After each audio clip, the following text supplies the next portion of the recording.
म्हणून पाहत असो ते हाच त्याचा एक निष्कर्ष आहे. Thank you sir. Okay, thank you. खूप खूप डोंगरे सर धन्यवाद आपले. यानंतर दीपक घोडेस्वार सरांना मी विनंती करतो योग्य 5 मिनिटामध्ये आपलं संशोधन पेपर वाचन करा.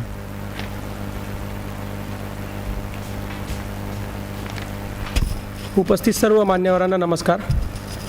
माझा विषय आहे दलित पॅन्थर उदय आणि अस्त 1972 ते 78 असा कालखंड आहे.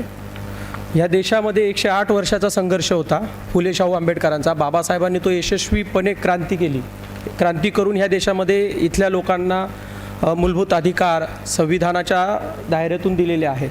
अशा बाबासाहेबांचा यशस्वी लढा बाबासाहेबांच्या महापरिनिर्वाणानंतर थांबलेला होता. बाबासाहेबांनी जी त्यांच्या विचारातली रिपब्लिकन पार्टी होती, जी त्यांनी विचारामध्ये बघितली होती, ती त्यांच्या अनुयायांनी त्यांच्या निर्वाणानंतर स्थापन केली. त्यांनी काही काळ 1972पर्यंत ह्या देशामध्ये काँग्रेसनंतर विरोधी पक्ष म्हणून भूमिका इथे पार पाडलेली होती. म्हणजे एवढा मोठा रिपब्लिकन पक्ष होता. पण काही काळानंतर रिपब्लिकन नेत्यांच्या आपापसातील मतभेद आणि गटबाजीमुळे ते रिपब्लिकन पार्टी नेस्तनाबूत झाली. पण त्यांच्या जाण्यामुळे ह्या देशातील वंचित शोषित लोकांवर अत्याचार वाढलेले होते. 1972मध्ये पेरुमल समितीचा अहवाल प्रसिद्ध झाला होता. त्यामध्ये SC ST ओबीसींवर मोठ्या प्रमाणात, खास करून SC आणि STंवर मोठ्या प्रमाणात अन्याय अत्याचार होत होते उच्चवर्णीयांकडून. त्यामुळे इथे जे शिकलेला वर्ग होता 1972चा, बाबासाहेबांच्या नंतरची दुसरी पिढी जी होती, जी शाळा कॉलेजमध्ये जाऊ लागली होती, वाचक होती, त्या लोकांना ही खदखद निर्माण झाली की बाबासाहेबांनंतर आता कुणी वाली राहिलेला नाही. तर त्या लोकांनी विचार केला की आपण एक अशी प्रभावी आक्रमक संघटना निर्माण केली पाहिजे. आणि म्हणून त्यांनी मिळून, त्यामध्ये राजा ढाले, नामदेव ढसाळ, अर्जुन डांगळे अशी काही मंडळी होते, विद्वान मंडळी, कवी होते, साहित्यिक होते, त्यांनी दलित पॅन्थरची स्थापना केली होती.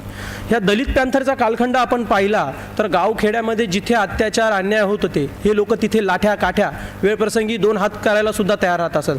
त्यामध्ये बलात्कार असो किंवा ठरवून गेलेल्या लोकांच्या हत्या असो, हे लोक तिथे उपस्थित राहायचे आणि त्या लोकांना न्याय मिळवून द्यायचे. म्हणजे इतकी ह्या लोकांची ताकद होती. पण काही काळानंतर दलित पॅन्थरला सुद्धा उतरती काळा लागली.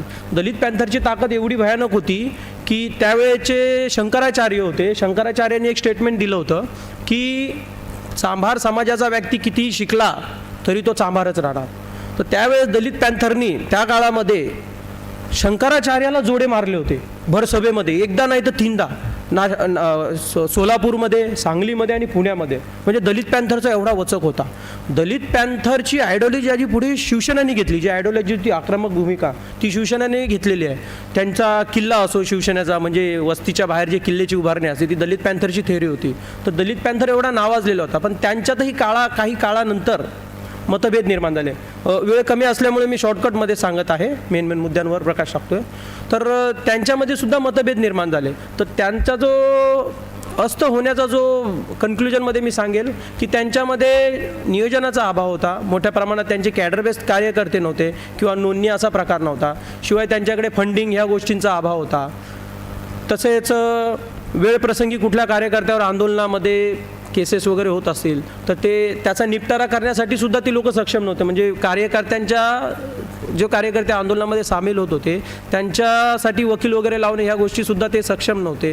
तर आणि तसेच ही लोकांची जिथे सभा होत असेल नेते मंडळीची पॅन्थरच्या, तर तिथे त्यांचा खर्च अमाप असे, हॉटेलचा खर्च, बिलचा खर्च, आणि तो कार्यकर्त्यांना झेपत नसे.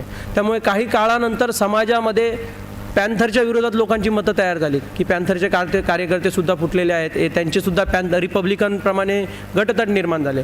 आणि 1978 नंतर पॅन्थरचे अनेक गट पडले. त्यामध्ये भारतीय दलित पॅन्थर असेल, महाराष्ट्र दलित पॅन्थर असेल, वेगवेगळ्या नेत्यांचे वेगवेगळे पॅन्थर गट निर्माण झाले. आणि पुन्हा तीच परिस्थिती निर्माण झाली जी आज तयागत आहे.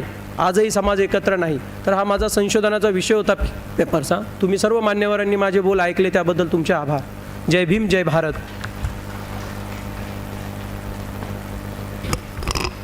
खूप धन्यवाद घोडेस्वार सर, चांगल्या पद्धतीनं आपले विचार संशोधनासंदर्भात मांडलेले आहे. यानंतर मी प्रसाद नखाते सरांना विनंती करतो.